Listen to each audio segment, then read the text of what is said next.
Caríssimos irmãos, eu me encontro perante vocês, mas, como sempre, de joelhos perante Deus, para pronunciar algumas palavras sobre a Sagrada Escritura.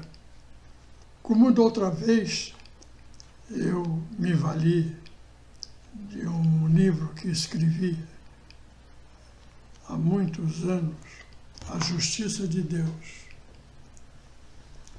Eu vou ler também, mais uma vez, uma passagem muito interessante que tem o título de Como Aumentar a Fé. Isso Jesus veio ensinar. A tecnologia evangélica para aumento da fé. Esta representando um patrimônio espiritual, uma moeda com a qual compramos tudo aquilo impossível humanamente. Como consta do Evangelho de Lucas, pretenderam os apóstolos, merecedores de toda a consideração dele, Jesus, que o Mestre lhes aumentasse a riqueza da fé. Mas Jesus não aumentou. Porém, ao responder-lhes, contou uma parábola, informando como nós próprios, através de um trabalho todo pessoal, podemos aumentar a nossa fé. Vamos ler Lucas, capítulo 17, versículo 5. Disseram então os apóstolos ao Senhor: aumenta-nos a fé. E disse o Senhor: se tivesses fé como um grão de mostarda, diríeis a esta moreira: desarraigada-te daqui e planta-te no mar, e ela vos obedeceria. Aqui em seguida, nesse capítulo, vai o ensinamento como se deve proceder, agir e praticar as obras e o modo de executá-las, a fim de aumentarmos a nossa fé, armando nosso espírito de um poderio incalculável para abolirmos o sofrimento obrigatório. Versículo 7. E qual de vós terá um servo a lavrar e apacentar gado, a quem, voltando ele do campo, diga: chega-te e assenta-te à mesa? E não lhe diga antes: prepara-me a ceia, e cinge-te e serve-me, até que eu tenha comido e bebido, depois comerás e beberás tu. Vamos perceber agora o segredo para aumentar a fé, nesse seguinte versículo 9. Porventura dá graças a tal servo, porque fez o que lhe foi mandado? Creio que não. Versículo 10. Assim também vós, quando fizerdes tudo o que vos for mandado, dizeis: somos servos inúteis, porque fizemos somente o que devíamos fazer. Vejamos, quando cumprimos nosso dever, nossa obrigação pessoal, familiar, social, fazendo tudo certinho, embora com muito sacrifício, como agiu o servo inútil mencionado pelo Mestre, também estamos fazendo nada. Somos cristãos inúteis para com Deus. Nenhuma obra meritória de sacrifício aproveitável evangelicamente que nos leve ao aumento da fé.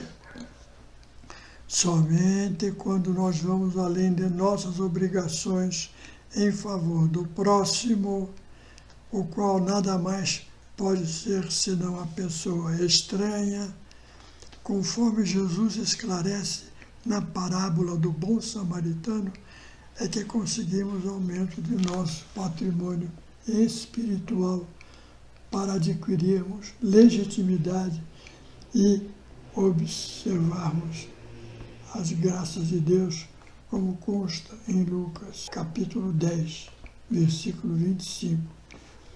E eis que se levantou um certo doutor da lei, tentando-o e dizendo: Mestre, que farei para herdar a vida eterna?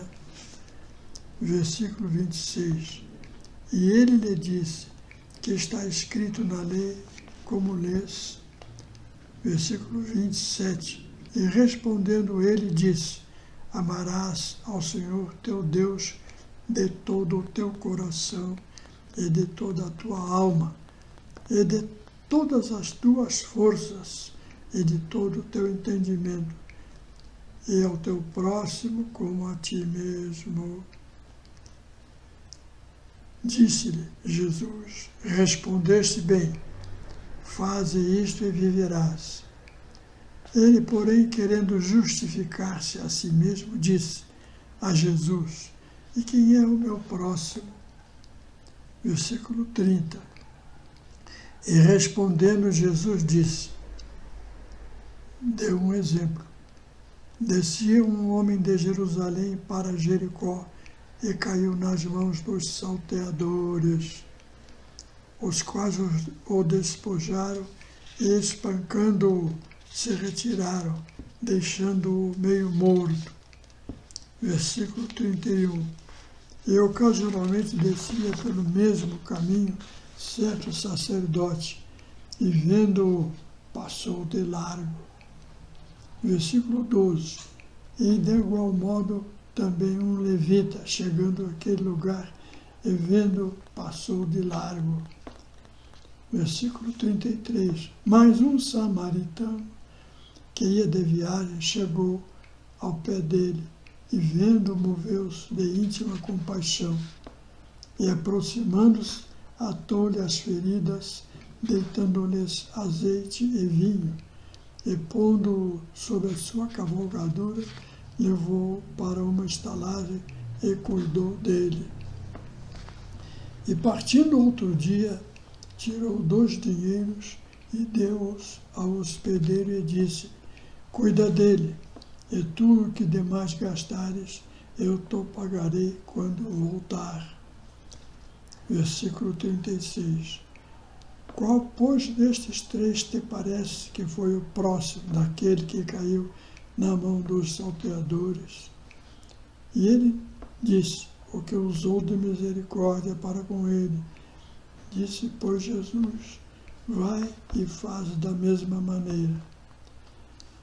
Assim, segundo as palavras de nosso Senhor, fica perfeitamente esclarecido haver só cumprindo nossa obrigação quando servimos a nossos familiares, amigos ou dependentes, nos quais temos interesse, para não sofrermos os reflexos de seus padecimentos, cuja omissão nos levaria ao pecado, não sendo evidentemente eles o nosso próximo, mas sim a pessoa estranha, como se encontra perfeitamente retratado na parábola de Lucas, capítulo 10, versículo 5.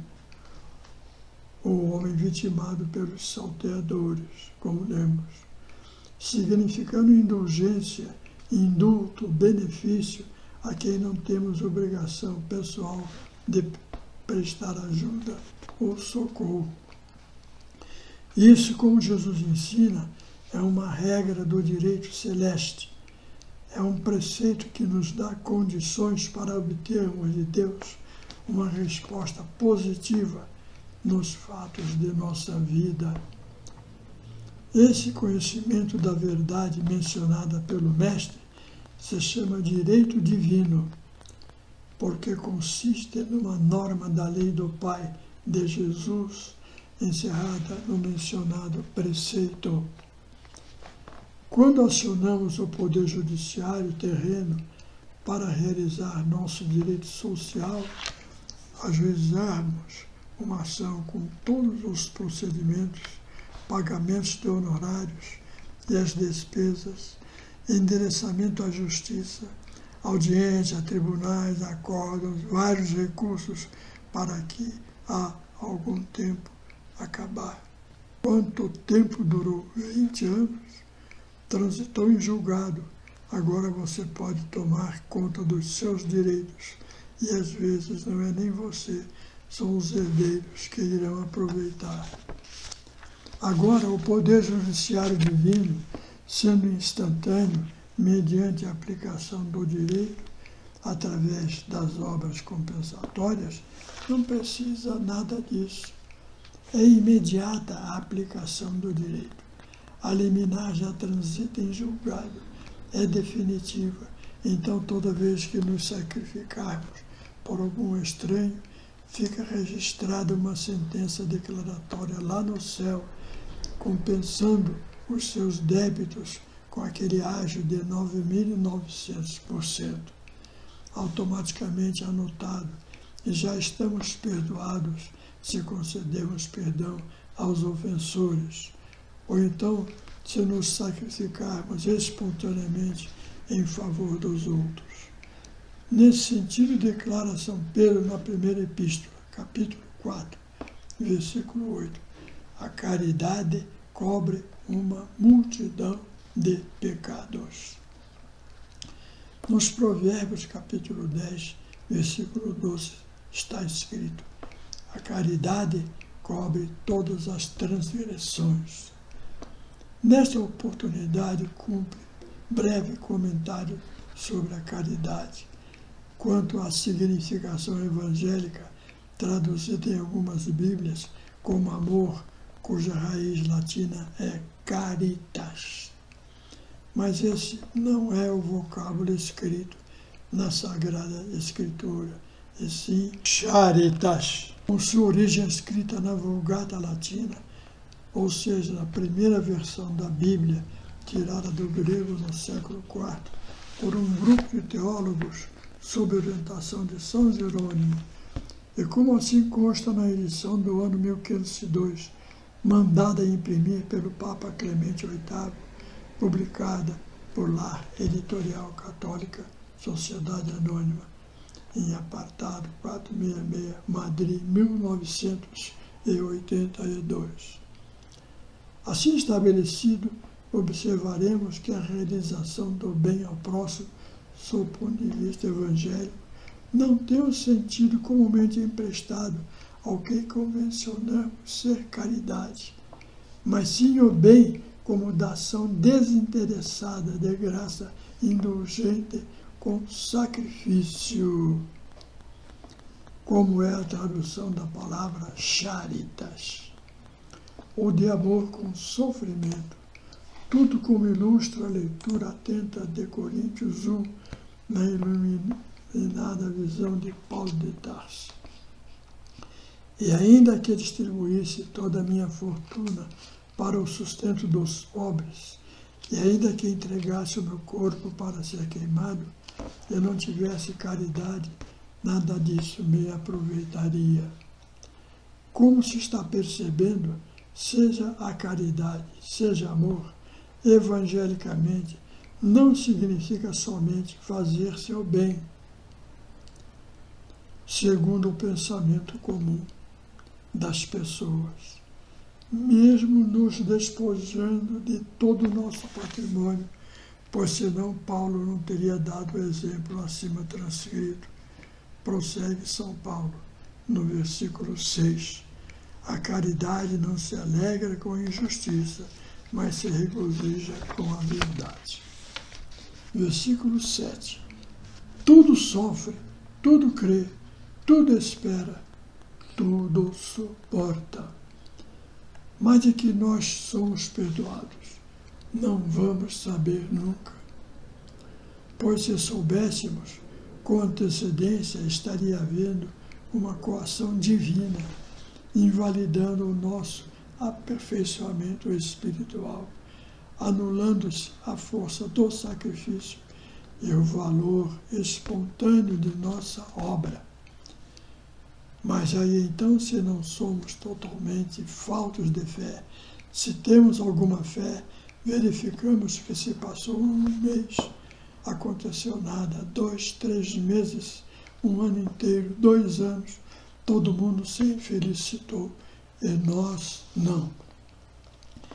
E daí concluímos a ver Jesus falado a verdade. Seu conselho seguimos e não sofremos. Isso se chama sabedoria, pelo conhecimento da verdade e prática da lei de Deus.